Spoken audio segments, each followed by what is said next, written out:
fin. Donc, bien évidemment, on ne pourra pas répondre à toutes les questions aujourd'hui, mais on apportera les questions par la suite et tout sera disponible sur le site OSAE avec l'enregistrement du webinaire. Avant tout, donc une toute petite présentation de Solagro, donc entreprise associative, loi 1901 qui a été créée en 1981, voilà, qui aujourd'hui regroupe une trentaine de salariés et qui a pour objectif de contribuer aux réflexions et innovations pour la mise en place et la mise en œuvre des transitions énergétiques, agroécologiques et alimentaires. Et tout ce travail vient alimenter le scénario After 2050. Voilà, qui est un exercice prospectif voilà, pour essayer de pallier aux problématiques inéluctables de l'agriculture face au climat et à tout un tas d'autres problématiques. Voilà, donc vous pouvez retrouver toutes les informations sur le site de Solagro et si vous le souhaitez aussi adhérer à l'association. Et aujourd'hui, ce qui nous amène, donc, c'est bien la plateforme OSAE pour oser l'agroécologie.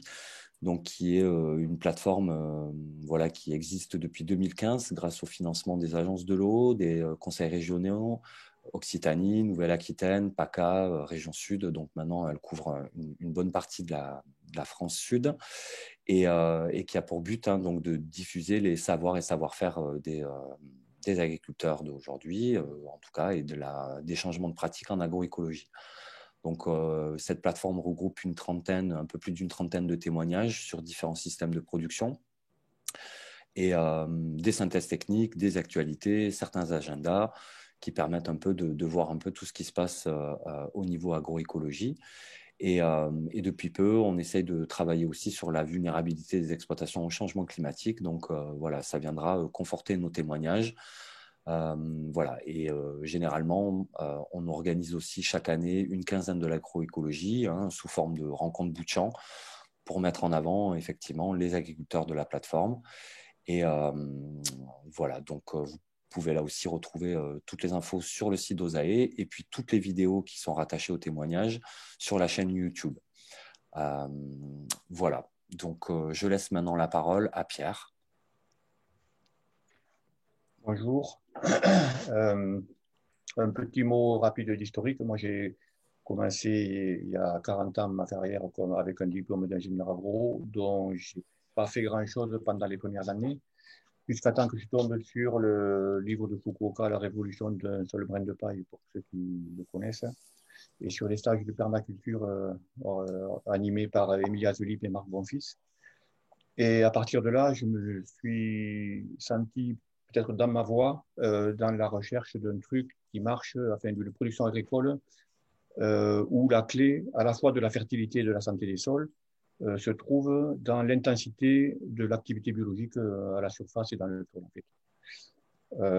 Et le corollaire qui va avec cette hypothèse de base, c'est que si on veut une activité biologique maximale et ne pas trop dépendre d'importation de biomasse pour la maintenir, il faut chercher la couverture maximale du sol en végétation vivante, qui est le générateur de matière et d'énergie pour les phénomènes biologiques qui s'en suivent. Voilà. Et puis, ne trouvant pas de lieu, d'opportunité pour travailler là-dessus dans une institution, ben, j'ai eu l'opportunité, je me suis installé comme maraîcher pour évaluer le potentiel de ces hypothèses. Voilà. Donc, ça fait 30 ans.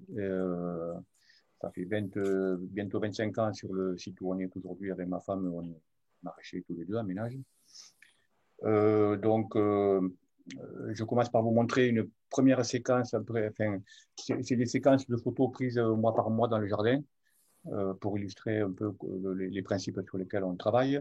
Donc là, cette séquence, la première, c'est une tomate installée directement sur un couvert d'hiver.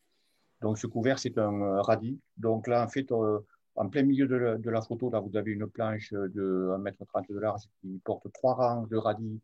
C'est des daikon radis sino-japonais là, qui sont gélifs, qui ont gelé. Et juste à gauche, une autre planche avec un autre radis. C'est rose de Chine à la base. Et c'est celui dont on se sert comme couvert. Et il n'est pas gélif, il tient très bien. Donc, diapo suivante. On était au mois de mars là. Diapo suivante, on était au mois de mi-avril. C'est la même planche, mais vue sur le côté. Et donc, vous voyez, il commençait à monter le mois dernier, là, ce mois, enfin, mi-avril, il fait 1,60 m de hauteur, il commence à fleurir. Diapo suivante.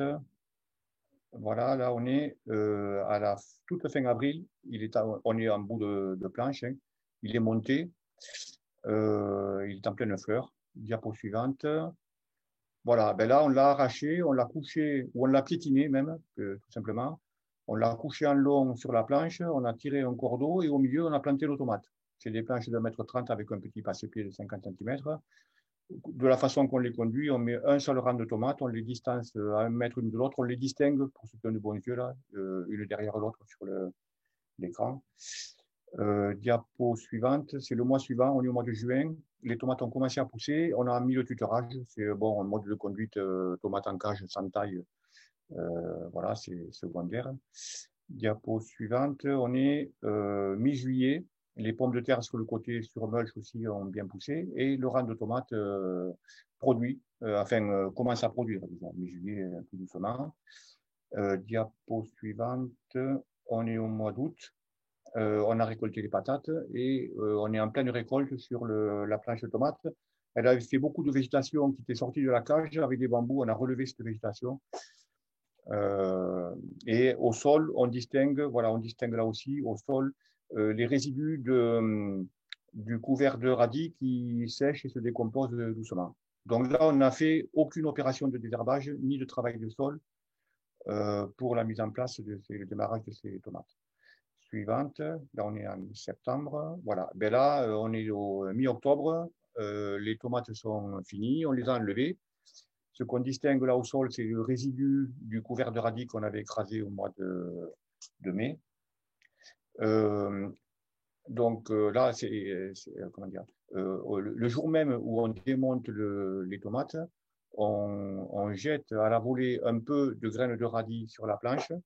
On passe un petit coup de râteau pour l'aider à s'enfouir. Et ça nous donne la photo suivante. Ça nous donne, voilà, là, on est au même endroit, la photo. Légèrement à gauche, on a cette planche où on avait cultivé les tomates, où le couvert de radis de l'hiver suivant donc, commence à pousser. La partie droite de l'image, la partie droite centrale, c'est une planche où il y avait des pommes de terre et où on a semé le couvert, toujours le même couvert de radis, mais simplement 3 semaines plus tôt, et donc il est déjà un peu plus avancé. La dernière image de la séquence, c'est le même couvert au mois d'avril de l'année suivante. Donc sur les deux planches, celle à droite qui a porté les patates et celle à gauche où on avait les tomates. Et donc on a bouclé une boucle de 1 an et on peut parfaitement imaginer de repartir exactement dans les mêmes conditions. On écrase le couvert mettons que là on est le 27 avril, dans une semaine, on plante nos tomates et ça repart pour un tour. Donc ça, c'est une première option, paillage avec un couvert écrasé qu'on a fait pousser nous-mêmes en hiver et qui est un couvert qu'on a semé nous-mêmes. La séquence suivante, c'est un couvert aussi de croissance hivernale utilisé pour des cultures de courges, qu'on pourrait aussi d'ailleurs utiliser pour les tomates, hein, et qui est à base de gaillet gratteron. Donc là, sur l'image, il y a quelques fans d'asperges qu'on a déposées là et que le vent a secoué, mais fondamentalement, là, c'est au jour de la photo qui est faite, je ne le vois pas trop là, mais fin d'hiver, c'est beaucoup de gaillet gratteron qu'on distingue mal là, mais de la véronique, du lamier, etc. Diapo suivante, c'est alors ce couvert, il est disposé sur des espèces de buttes qui sont en fait des andins de biomasse ayant composté sur place à froid. On est dans une partie de la propriété là qui était inondable et à travers ces buttes, on cherche à mettre le pied de la culture un peu plus à l'abri des risques d'inondation. C'est pour ça que ça a cette forme bombée, quoi. Donc là, c'est le couvert à la mi-mars. On distingue très bien le gaillet gratteron qui va prendre le dessus complètement sur le lamier pourpre, la véronique et autres. Diapo suivante. Ben là, on est fin avril, c'est l'année 2017 où il a fait très sec au mois de mars, au mois d'avril, ce qui fait que le gaillet a eu tendance à commencer à dessécher, à se coucher un peu plus tôt que d'habitude. Et on est le 29 avril, un matin de gelée assez sévère, et gelée tardive, c'est pas très grave, hein, mais bon. On voit ce couvert de gaillet qui a étouffé tout le reste et qui s'arrachit de lui-même. Diapo suivante, on est début mai ou à la mi-mai, là, ou même un peu plus tard. En fait, dans le couvert de gaillet qui est en train de finir de sécher, un peu plus tôt que d'habitude parce que le printemps a été sec. On a semé directement des courges qu'on distingue en train de commencer à pousser là. Les bocaux en verre, c'est notre anti-limace pour le démarrage des courges. On les coiffe la nuit parce qu'elles sont semées en place et dont les plantules sont très sensibles. On coiffe la nuit les plantules avec le bocal pour empêcher les limaces d'y accéder. Diapo suivante, voilà, c'est le détail des 2 grains. On met les graines 2 par 2 pour assurer. Qui lève dans le couvert de gaillet qu'on a simplement avachi à main nue, aplati. On a dégagé un petit trou pour semer des graines et on les a mis là. Et ça, c'est la même culture de courge au mois d'août. Et la diapo suivante, c'est au moment de la récolte. Voilà.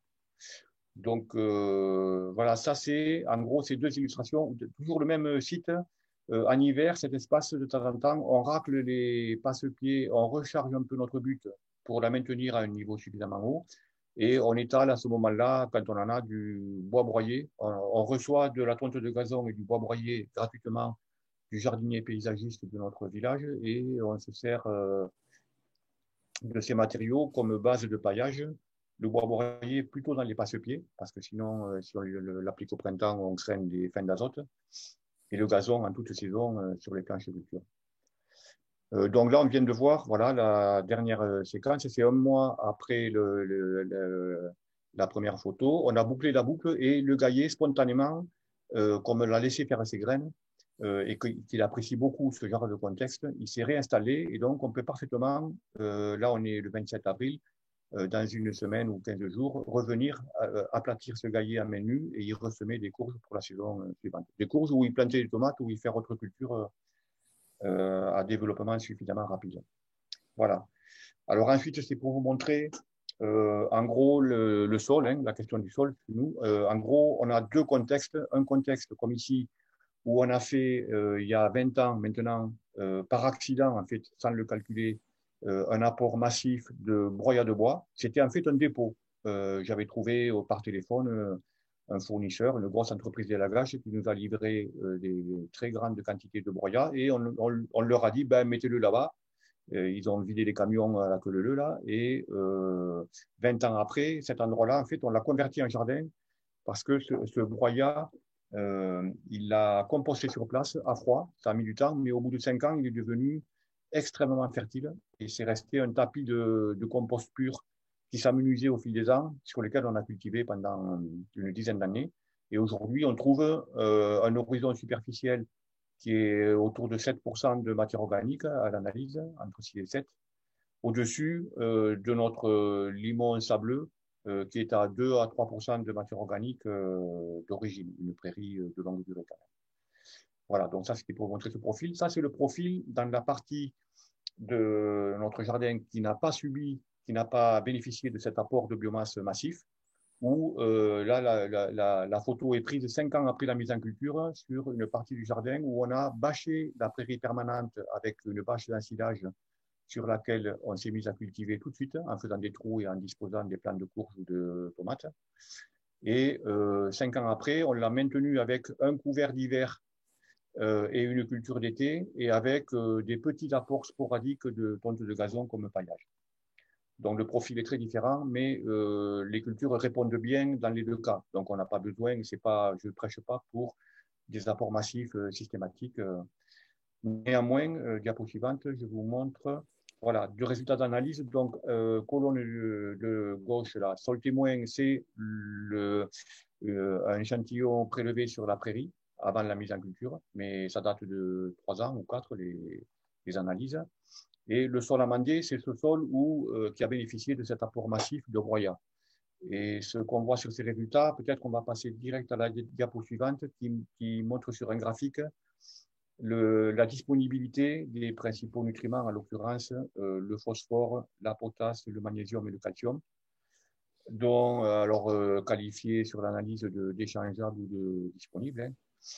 Hein. En bleu, la mesure faite sur la prairie, et en rouge, l'échelle verticale là signale juste la différence. Il n'y a pas d'unité proprement dite. Hein. J'ai tout recalibré pour que ça rentre sur le même graphique.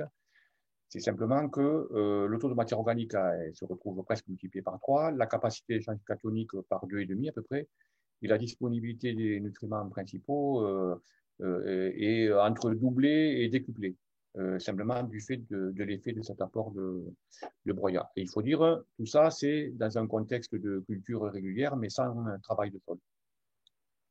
Voilà, image suivante. Là, je passe rapidement, mais vous avez le détail. C'est une petite conférence d'une demi-heure que j'ai tournée il y a 1 an de ça pour les 6e rencontres nationales maraîchage de sol vivant. Donc, c'est en ligne. Et vous avez beaucoup plus de détails sur la genèse de ce graphique. Ce graphique, c'est pour montrer enfin, une évaluation assez sommaire, hein, un peu pifométrique quand même, mais tout de même valide à mon avis, de la quantité d'azote qui a été mobilisée sur ces dépôts massifs de broyat qui ont composé sur place, avec une pointe ici où on retrouve des quantités d'azote ramenées à l'hectare qui sont énormes, et azote qui ne peut provenir, à mon sens, que de la fixation libre par des microbes fixateurs distincts des légumineuses, puisque enfin, je n'ai pas le temps de vous expliquer le détail, mais on n'a pas intégré de légumineuses dans ce schéma. Azote qui disparaît, là aussi, d'après moi, par dénitrification propre, je dirais, sans lessivage. Phénomène bactérien, à mon avis, majeur, d'autant plus qu'on abandonne le travail de sol et qu'on rend au sol une litière superficielle dans laquelle ces phénomènes peuvent avoir lieu beaucoup mieux, beaucoup plus activement que dans les sols proprement dits, sous la surface. Bon, donc là, on n'a pas trop le temps de détailler, donc on passe. Maintenant, pour en revenir un peu à notre thématique de santé des sols, une analyse que je dois à Maxime Moncran de Solagro qui date de quelques mois, une analyse de la nématofaune du sol. C'est la première fois que, enfin, je ne savais même pas que ça se faisait. Donc, c'est une analyse de toutes les populations de nématodes, quantité et diversité dans le sol, dont le résultat synthétique se présente comme ça. Un graphique où on voit, alors de 0 à 10, à 0 c'est pas terrible, à 10 c'est super. Et donc, critère de la pression parasitaire, les nématodes indiquent un très bon résultat. Donc, ça veut dire que ces populations de nématodes indiquent une qualité sanitaire du sol optimale, enfin un 9 sur 10 là. Niveau d'activité biologique 9 sur 10, intensité des flux de nutriments 9 et quelques, stabilité du milieu, tout ça 8 sur 10, diversité 8 sur 10.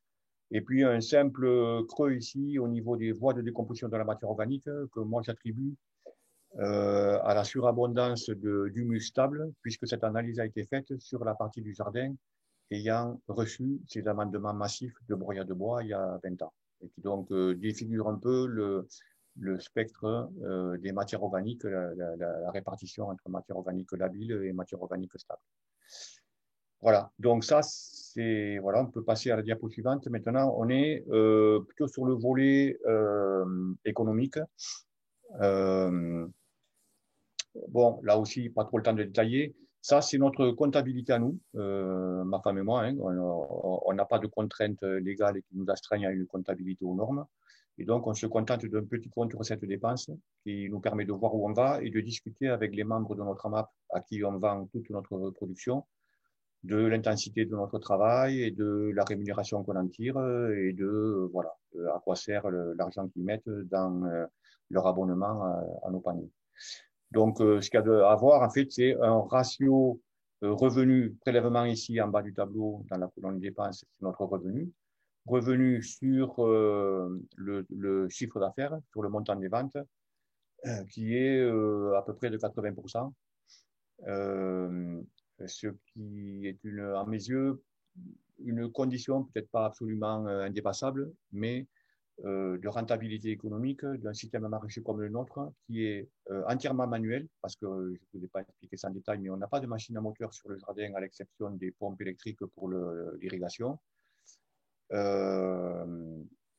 et sans travail de sol. Voilà. Donc, ça fonctionne. On peut mécaniser des opérations d'épandage de mulch, des plantations, des semis et des récoltes sur sol mulché. C'est compliqué, mais ça se fait petit à petit. Mais il y a quand même des conditions de viabilité économique qui sont à mes yeux, en grande partie dans des formules de vente directe. Pour nous, c'est vente à la map. Mais bon. Voilà, donc on peut passer sur cette diapo.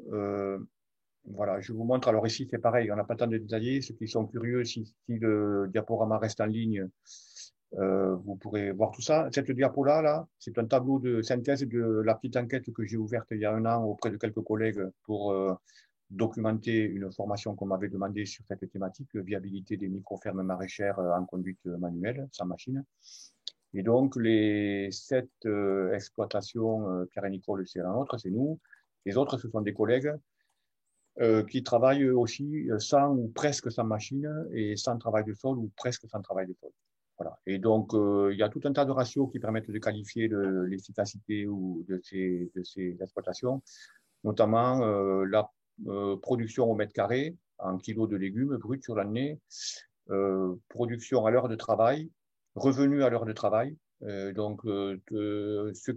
qui en ressort, en fait, c'est que ces micro-fermes peuvent, il y a des échecs, hein, mais elles peuvent parfaitement s'en sortir. Au contraire, c'est même souvent, à mes yeux, a priori plus facile comme voie, une voie mécanisée où l'investissement est lourd, etc.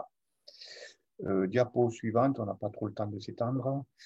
Oui, bon, ben, on va passer rapidement là aussi. C'est simplement une diapo avec ou sans, c'est-à-dire que ces mêmes exploitations, c'est un peu comment, à quoi ressemble leur plan d'investissement et à quels investissements ils ont recours et de quoi elles s'affranchissent. Donc, en gros, absence en vert, donc chez la plupart, pas de machine, ni tracteur, ni motoculteur, pas de recours à l'emprunt bancaire, pas de salariés, sauf deux, pas de chambre froide, sauf deux. Par contre, toutes, 100% pratiquent l'irrigation, presque toutes sont connectées au réseau électrique, presque les 2 tiers ont recours au paillage plastique, etc. Ça montre aussi la diversité des options qu'on peut prendre ou ne pas prendre, tout en restant dans ce cadre micro-ferme, maraîchage diversifié, sans travail de sol. Voilà, tout en vente directe. Et pour finir, 2 images, une du jardin de Stéphane Campo, qui est du côté d'Avignon, depuis 6 ou 7 ans maintenant, très bon résultat technico-économique et un poste de travail, le sien, correctement rémunéré sur une surface de moins de 1500 mètres carrés, sans machine, sans prise électrique, sans serre. En tout cas, jusqu'en 2019, l'année où a été faite cette photo. Et la dernière, elle ressemble, hein, c'est le jardin de Kamel Oubla Attache, à côté de Muret, en région toulousaine. Pareil, très bon résultat technico-économique, 3000 m², un poste de travail tout seul, avec un petit motoculteur qui l'utilise de temps en temps entre deux cultures.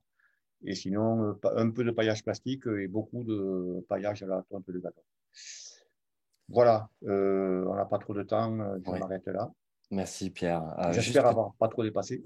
Non, non, ben, on va prendre, de toute façon, toutes les questions et réponses seront comptabilisées et puis on fera les Ouais, réponses et on pourra les mettre voilà, à disposition sur le site. d'accord. Est-ce que tu peux nous rappeler ta surface? Alors oui, 4000 m² de jardin maraîcher pour 2 postes de travail, le mien et celui de mon épouse, sur une petite propriété de 4 hectares, mais le jardin n'occupe que 4000 m² là-dessus.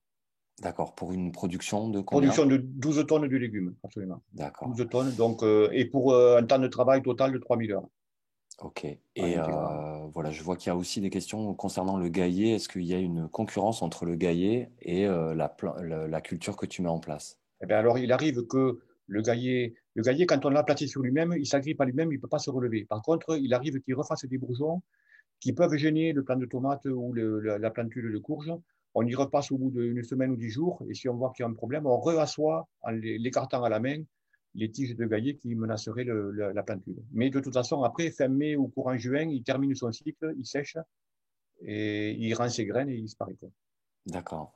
en Euh, laissant un petit nuage. Pourquoi tu as choisi le radis? Et est-ce que tu Oh, utilises du trèfle aussi et où est-ce que tu peux trouver toutes ces semences? très bien. On a Quand on a estimé que c'était bien de passer au couvert d'hiver, c'était pour nous simplifier le travail de reprise des planches au printemps. Parce que quand on les laisse s'enherber trop longtemps, après, il y a des graminées qui s'y mettent, des tas de plantes difficiles à arracher, en fait. Et on s'est tourné vers le radis rose de Chine parce qu'on le voyait pousser comme légume dans notre jardin, semé fin août ou début septembre, pousser très vite, et puis surtout au moment de la récolte, entre octobre ou novembre ou le mois de mars suivant, le sol dessous est parfaitement propre parce que la plante pousse très vite, fait un ombrage parfait. Et donc, on s'est dit, tiens, comme couvert, ça va marcher. Voilà. Et donc, on en a fait de la graine et on l'utilise comme couvert maintenant quasi systématiquement associé à de la févrole. Mais sur les images que je vous ai montrées, en pur. Et donc, on refait cette graine. Ici, tabatardi, il est plus bon comme légume, trop hétérogène, un peu plus dur, moins bon que le radis rose de Chine d'origine. Il a dû se croiser avec le rapistre sauvage qui pousse chez nous. Donc, on continue d'acheter des toutes petites quantités de rose de Chine propres, neufs, pour nos besoins comme légumes, et on utilise notre radis bâtard sur lequel on reprend de la graine année après année. Il est très vigoureux, il va très bien. D'accord. Je ne sais pas si j'ai répondu à tout. Non, non, mais de toute façon, je prends les questions un peu, Ouais. voilà. Et comment tu gères les attaques de limaces sur les jeunes Bon, ben plants? alors, sur les plantules de courges, comme j'ai montré là, on les coiffe, courges, courgettes, concombres, etc. On les coiffe avec un bocal de conserve tant que les plants sont assez petits pour rentrer dans ce bocal. Ça peut durer 10 ou 15 jours et c'est très efficace. C'est une corvée matin et soir de découvrir les plants. Sinon, ben, on met un peu de féramol, l'anti-limace autorisé en bio, quoi. Euh, Voilà, on n'a ni plus ni moins de problèmes de limaces que du temps où on travaillait sur sol nu, sarclé, quasi sans paillage. Voilà. D'accord. J'ai une question sur les avantages et inconvénients de votre technique avec couvert vivant comparé à un apport de matière organique suivi d'un bâchage. Ben, ils ont le couvert vivant, il y a beaucoup moins de boulot, on n'a pas besoin de plastique et on n'a pas besoin d'importer sur la parcelle de la matière organique produite ailleurs. Ok, donc tu fais. Et puis, bon, ce couvert de gaillet, bon, c'est vraiment particulier. Il peut s'associer d'ailleurs à pas mal d'autres plantes, notamment des graminées d'été qui ont le même cycle que lui et qui s'écrasent facilement quand elles sont mélangées à du gaillet. Bon, voilà. Mais bon, il reste vivant au moment où on installe le plant. Il continue de contrôler des plantes dangereuses comme le chien-dent ou le liserondé ou le chardon, dont la sortie est retardée parce qu'il reste vivant encore un mois et demi après la plantation ou la mise en place de la culture. Et donc, quand il s'éteint et que les vivaces qui sont dessous seraient menaçantes, la culture a pris le dessus. Donc, bon, ça ne fonctionne pas pour des carottes ou des oignons, hein, mais pour les cultures d'été à grand développement, ça marche très bien. Est-ce que tu pourrais peut-être faire un point sur ta rotation? Ben, justement, il n'y a pas vraiment de rotation chez nous. On fait 35 légumes différents et donc la plupart du temps, l'année suivante, on ne retrouve pas de légumes au même endroit, mais ça peut arriver qu'on ait des courges depuis, sur les andins de biomasse, les buts que je vous ai montrés là, il y a des courges depuis 5 ou 6 ans.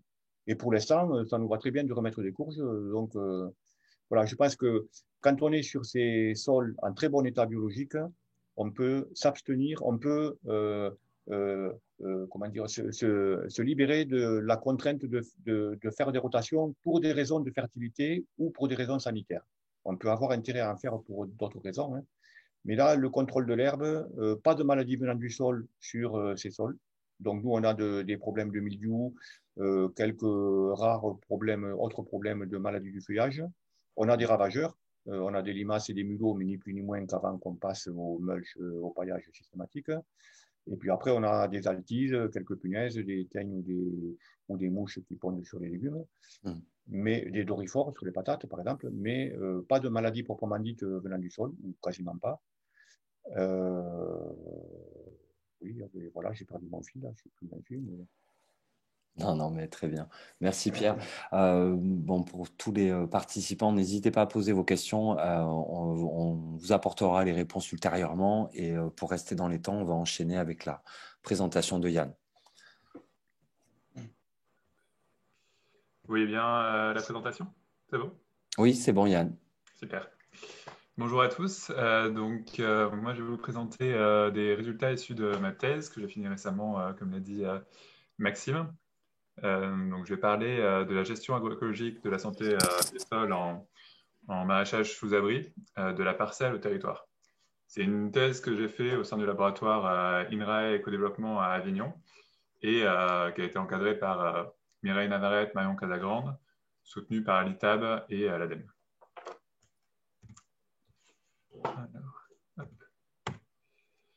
Donc d'abord, je vais commencer par vous présenter un peu le focus de ma thèse pour que vous sachiez d'où je parle, ce qui permettra de mieux comprendre à la fois les résultats que je vais vous présenter et aussi les réponses aux questions que je pourrais donner après.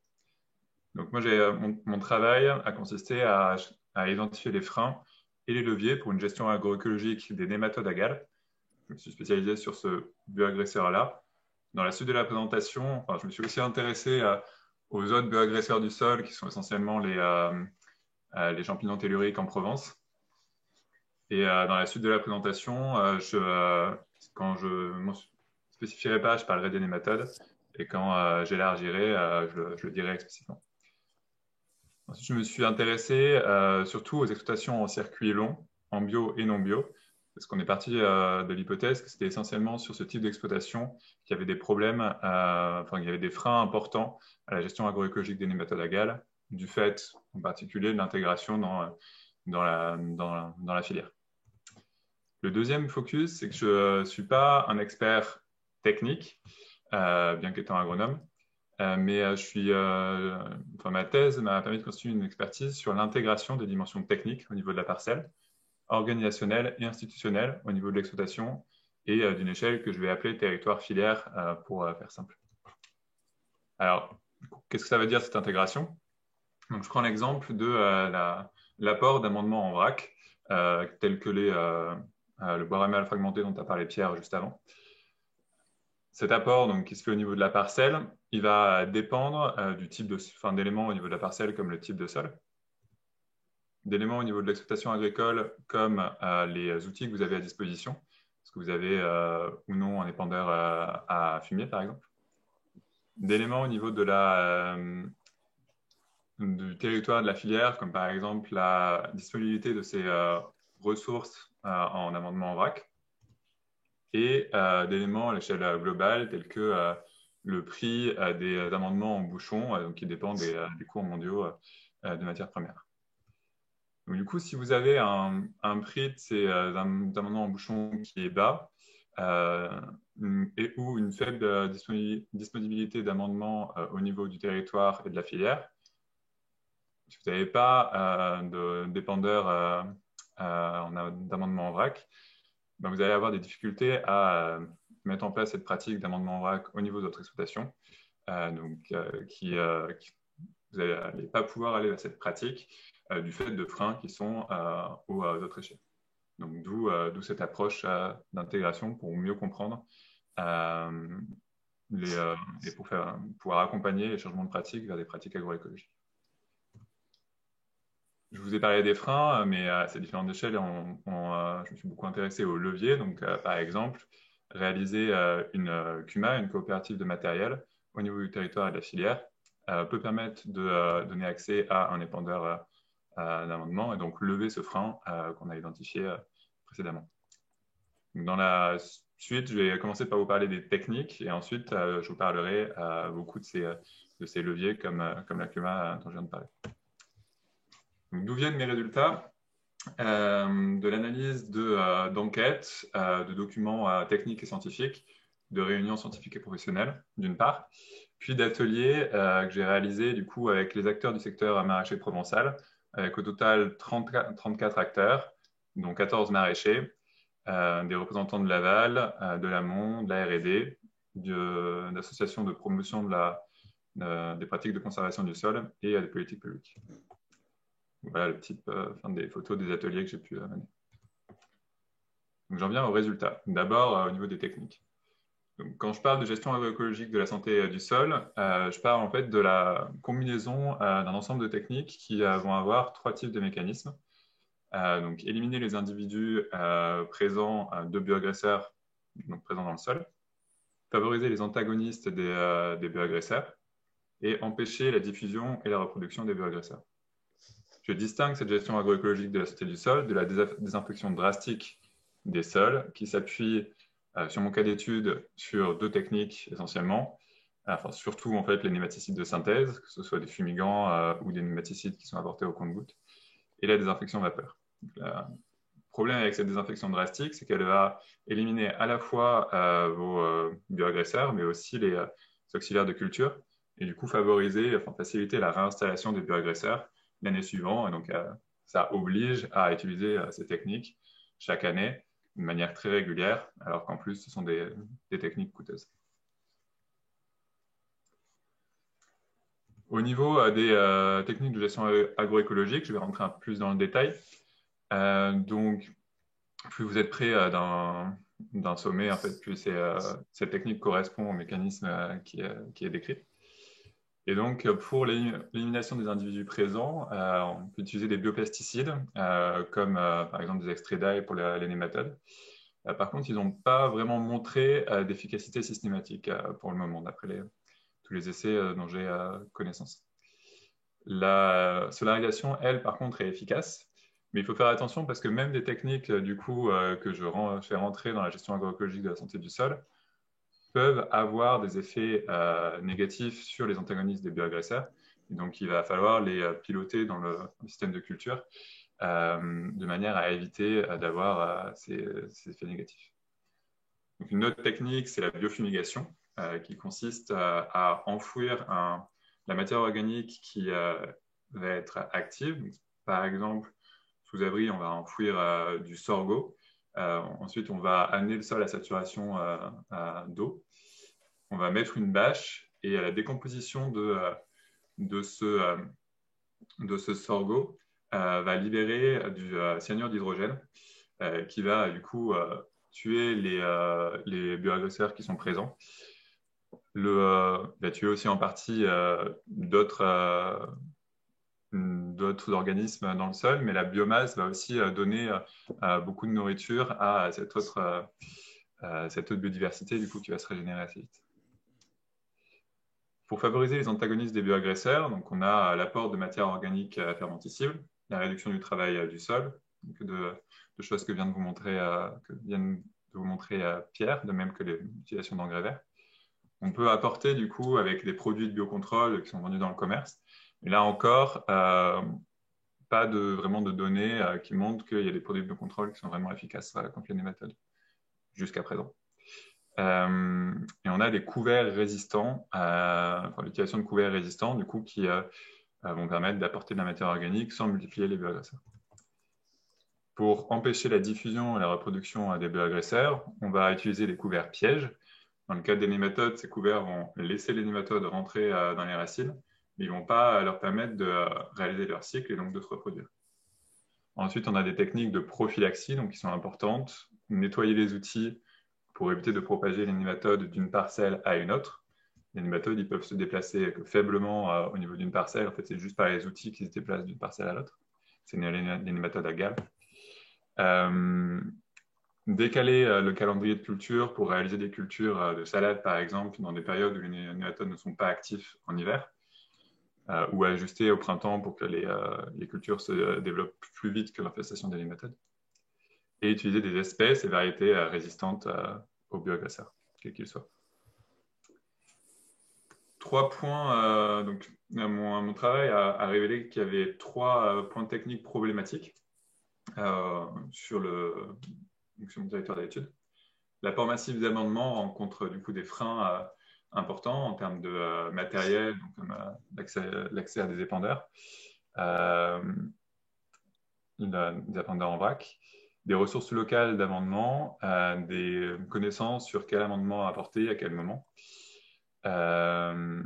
La diversification des cultures en circulant avec des cultures non hôtes des nématodes est aussi un point problématique, avec des problèmes de débouchés de ces cultures alternatives, des problèmes de rentabilité de ces cultures, de connaissances, de savoir-faire en fait, sur des cultures dont les maraîchers n'ont pas forcément l'habitude, et de complexité de gestion d'une grande diversité de cultures dans un contexte de commercialisation en circulant. Ensuite, on a un problème au niveau de l'intégration des différentes techniques avec un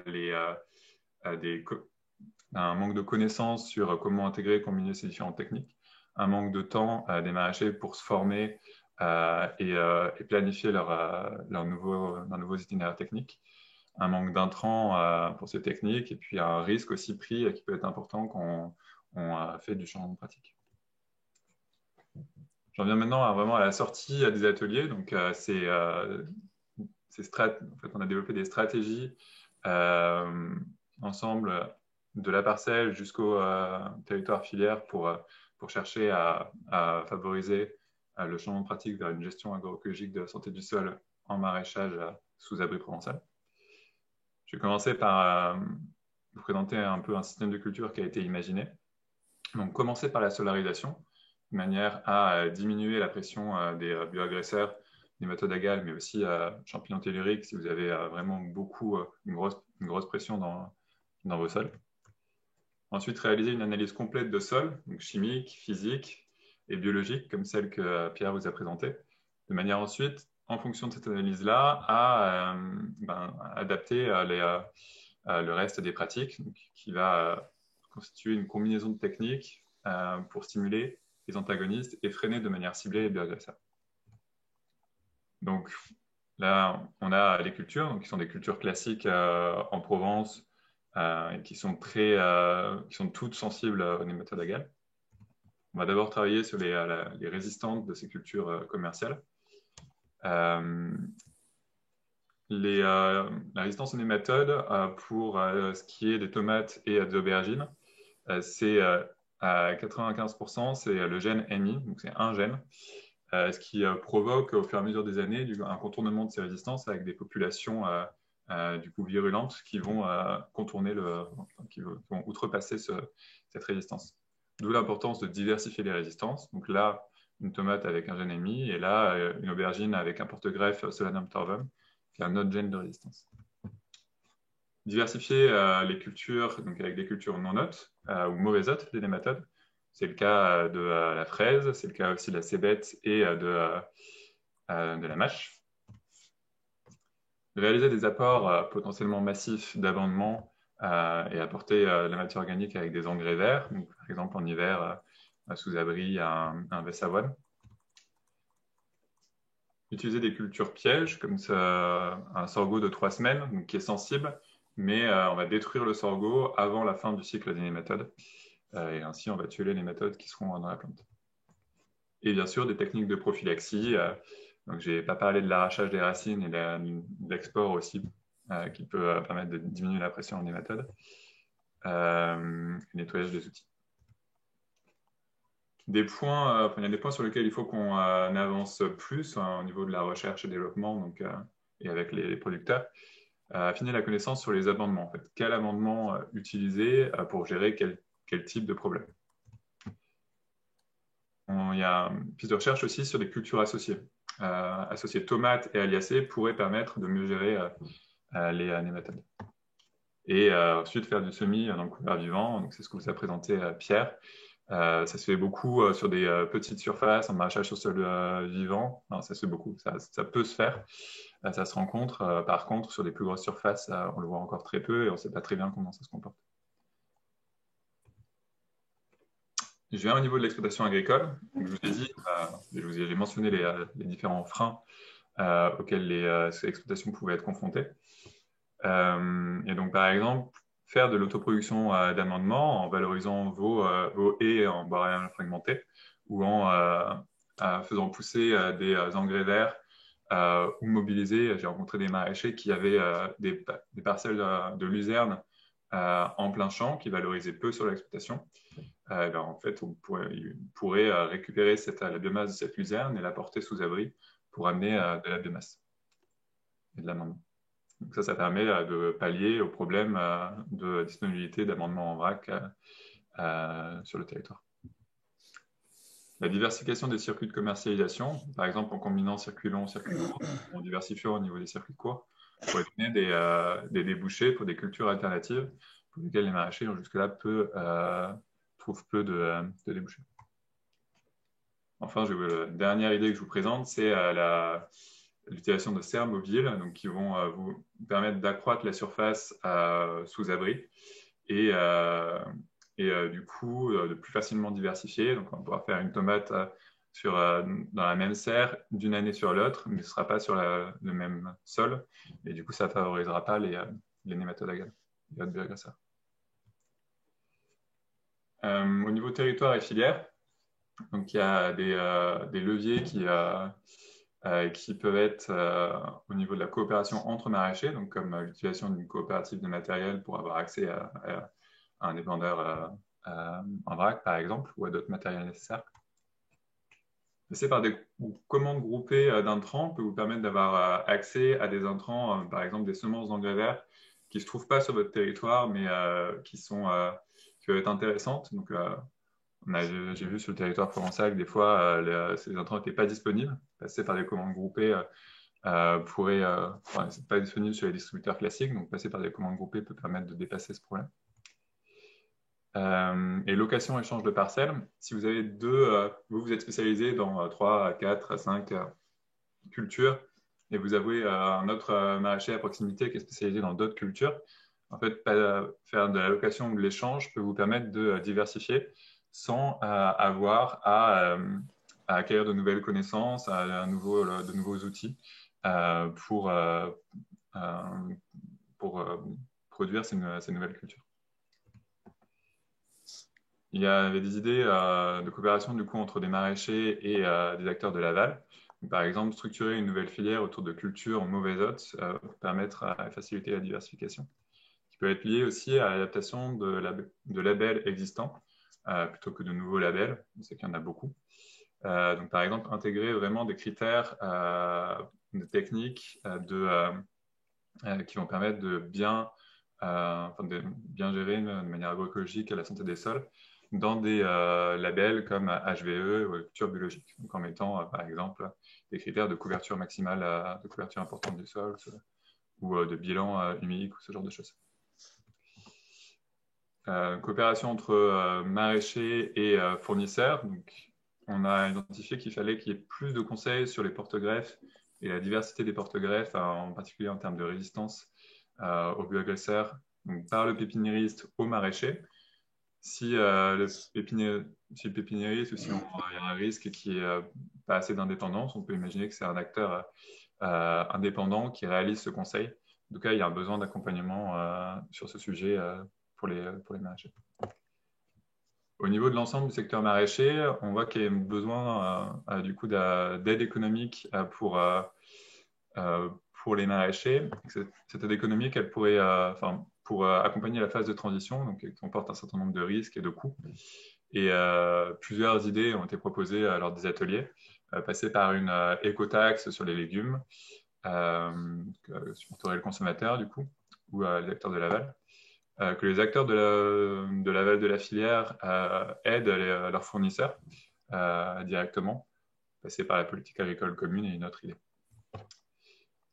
Un autre point important, c'est le besoin de sensibiliser l'ensemble des acteurs du secteur maraîcher provençal, au moins, à ces problèmes agronomiques de santé du sol et au fait que ça les concerne. Par exemple, pour que les acheteurs à des metteurs en marché, grossistes, expéditeurs ou autres, prennent cela en compte quand ils planifient avec leurs maraîchers les cultures et qui facilitent, par exemple, la coopération entre maraîchers avec des échanges de cultures ou ce genre de choses pour gérer mieux à la santé des sols chez les fournisseurs. Et fournir des outils de suivi du coup aux maraîchers pour qu'ils puissent vraiment bien suivre la santé de leur sol et du coup adapter leurs pratiques. Donc en conclusion, je voulais insister sur le fait qu'il y a vraiment un enjeu d'intégrer ces 3 niveaux, parcelles, exploitation, territoire et filière, pour piloter efficacement la santé de vos sols et vos pratiques en général.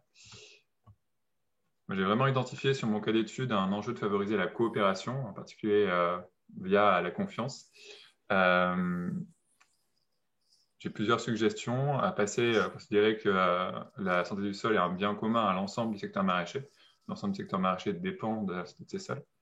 Insister sur les success stories d'actions de coordination entre différents acteurs donc, qui ont vraiment marché et qui peuvent permettre aux maraîchers qui peut permettre du coup de réaliser le type de solutions dont j'ai parlé. Le fait qu'il y a vraiment des règles d'organisation qui permettent de garantir la confiance dans ce type de structure de coopération.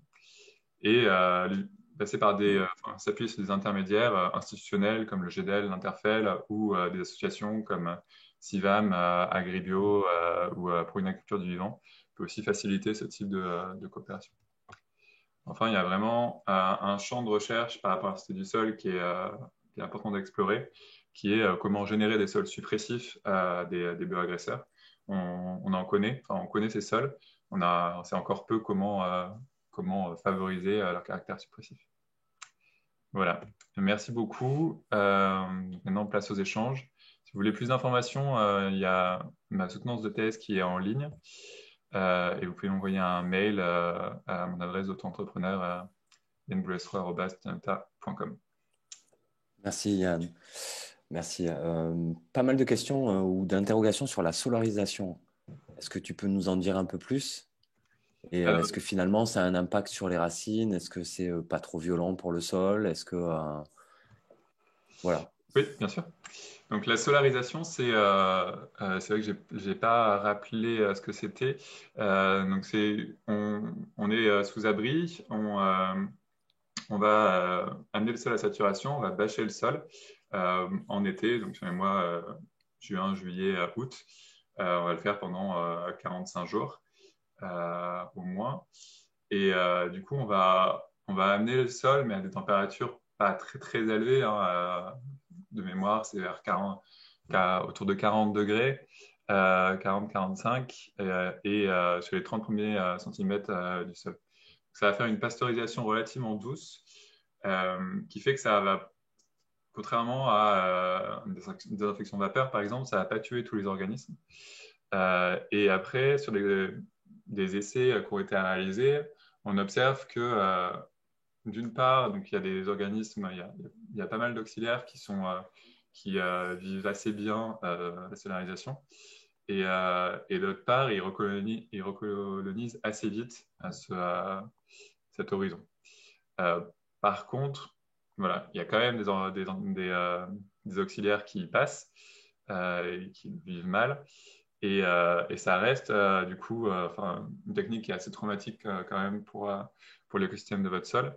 D'où l'idée dans cette succession d'avoir une solarisation juste à un moment, vraiment pour casser la dynamique des bioagresseurs si vous avez une population assez importante et pour mettre en place une bonne population d'antagonistes après. D'accord. Une question également sur la présence de champignons, par exemple. Est-ce que tu as pu évaluer ou vérifier si la présence de champignons type mycorhize influençait la présence de nématodes? Oui, alors moi je l'ai pas fait, j'ai pas fait d'essai moi-même. Par contre, il y a une littérature là-dessus et effectivement, la présence de mycorhizes permet de gérer les nématodes. Alors, si vous regardez sur Internet, vous trouverez cette jolie image où on voit un champignon qui capture les nématodes. Voilà, il y a des mycorhizes qui peuvent vraiment manger en fait les nématodes directement. Et les mycorhizes qui vont se placer autour de la racine peuvent protéger aussi vraiment physiquement la racine des intrusions de nématodes à leur niveau. Ok.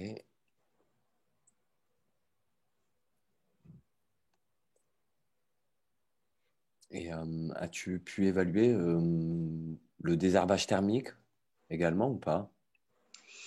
Le désherbage thermique, c'est-à-dire, enfin, parce que là, effectivement, il y a un problème que je n'ai pas cité avec les adventices, parce que les nématodes sont très polyphages et ils vont pouvoir se reproduire sur les adventices. Donc, c'est important, si vous avez des problèmes de nématodes, de bien gérer les adventices pour cette raison-là. Après, je n'ai pas de données spécifiques sur les herbages thermiques de ces adventices. D'accord. Et on revient sur une question des champignons qui pourraient. Est-ce que tu connais le nom de ces champignons qui pourraient avoir un. Alors, j'ai pas de nom spécifique en tête. Ok. Par contre, je peux vous dire d'aller voir les travaux de Marie Chave. Je vais pouvoir l'écrire dans le chat. de Marie Chave, qui a pas mal travaillé sur cette question-là. Donc, si vous recherchez Marie Chave sur Internet, vous allez tomber sur ces articles. Ok. Très bien. Je vois. Bon, j'ai pas trop de questions supplémentaires. Et on approche de la fin. Ce que je vous propose, c'est effectivement qu'on arrête peut-être le webinaire là et on répondra donc, les deux intervenants pourront répondre à toutes les questions ultérieurement et vous retrouverez effectivement toute la vidéo et toutes les questions-réponses à l'ensemble du webinaire. Alors, je vous remercie à tous et encore merci Pierre et merci Yann. Voilà. Prochain webinaire dans 3 mois, normalement sur l'agroforesterie. Voilà, donc merci à tous les intervenants aussi. Et puis, je vous dis à tous à bientôt.